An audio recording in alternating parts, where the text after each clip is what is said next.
എന്നെ എന്നും വിമർശിക്കാറുള്ള ബി.ജെ.പി. നേതാക്കൾ ഇപ്പോൾ എനിക്കുള്ള സുരക്ഷയൊരുക്കുന്ന തിരക്കിലാണ്. സുരക്ഷ കൂട്ടുന്നത് തന്നെ നിരീക്ഷിക്കാനാണോ അതോ വേറെ വല്ല ഉദ്ദേശവും പിന്നിലുണ്ടോ? കേന്ദ്ര സർക്കാർ അനുവദിച്ച Z+ കാറ്റഗറി സുരക്ഷയിൽ അതൃപ്തി പ്രകടിപ്പിച്ചെത്തിയ NCP നേതാവ് ശരത് പവാറിന്റെ വാക്കുകളാണിത്. എതിർപ്പാലയത്തിലുള്ളൊരു നേതാവിന് അതും ആവശ്യങ്ങളൊന്നുമില്ലാതെ Z+ സുരക്ഷ നൽകാനുള്ള കേന്ദ്രത്തിന്റെ തീരുമാനം അദ്ദേഹത്തെ മാത്രമല്ല രാഷ്ട്രീയ വൃത്തങ്ങളിൽ പലരെയും അമ്പരിപ്പിച്ചിട്ടുണ്ട്. പവാറിനെ എപ്പോഴും രാഷ്ട്രീയമായി തന്നെ ബി.ജെ.പി. ലക്ഷ്യമിടാറുണ്ട്.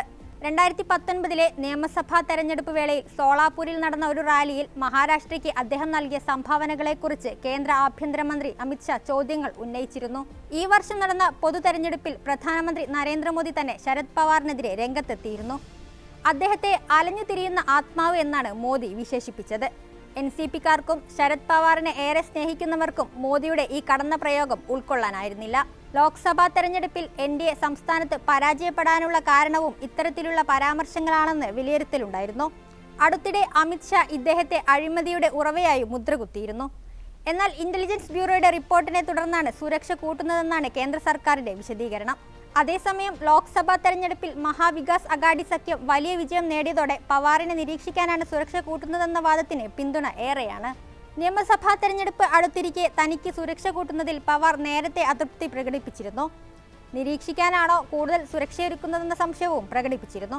അതേസമയം സുരക്ഷ കൂട്ടി ജനങ്ങളുമായി സമ്പർക്കം പുലർത്തുന്നത് കുറയ്ക്കാനാണ് കേന്ദ്രം ലക്ഷ്യമിടുന്നതെന്നാണ് മഹാവികാസ് അഗാഡി നേതാക്കൾ പറയുന്നത്. ജനങ്ങളുമായി നിരന്തരം ഇടപെടുന്ന നേതാവാണ് പവാർ. Z+ സുരക്ഷ വന്നാൽ പവാറിന്റെ ഷെഡ്യൂളുകളിൽ നിയന്ത്രണങ്ങൾ വരും. കൂടാതെ അദ്ദേഹത്തിന്റെ പൊതുചടങ്ങുകളിലും വേദിയിലുമൊക്കെ എല്ലാവർക്കും എളുപ്പത്തിൽ കയറി ചെല്ലാനാവില്ല. ഇങ്ങനെ എളുപ്പത്തിൽ സമീപിക്കാനാവാത്ത രീതിയിൽ പവാറിനെ മാറ്റിയെടുക്കാനാണ് ലക്ഷ്യമിടുന്നതെന്നാണ് അവർ പറയുന്നത്. തെരഞ്ഞെടുപ്പ് അടുത്തിരിക്കെ ജനങ്ങളുമായുള്ള ബന്ധത്തിന് പേരുകേട്ട നേതാവിനെ സംസ്ഥാനത്തുടനീളം കാണുകയും കേൾക്കുകയും ചെയ്യേണ്ടത് മഹാവികാസ് അഗാഡി സഖ്യത്തിന് ഏറെ ആവശ്യമാണ്. അതില്ലാതാക്കാനാണോ ബി.ജെ.പി. ശ്രമിക്കുന്നത് എന്നാണ് കോൺഗ്രസും ഉദ്ധവ് വിഭാഗവും അടങ്ങുന്ന സഖ്യം സംശയിക്കുന്നത്. അതേസമയം തെരഞ്ഞെടുപ്പ് കാലത്തെ തിരക്കേറിയ ഷെഡ്യൂൾ കാരണം സുരക്ഷയുമായി ബന്ധപ്പെട്ട കാര്യങ്ങൾ അദ്ദേഹം ചർച്ച ചെയ്തിട്ടില്ല. വിഷയത്തെ സംബന്ധിച്ച് സെൻട്രൽ റിസർവ് പോലീസ് ഫോഴ്സുമായി ചർച്ച ചെയ്യുമെന്നും 2 ദിവസത്തിനുള്ളിൽ തീരുമാനം അറിയിക്കുമെന്നുമാണ് റിപ്പോർട്ടുകൾ.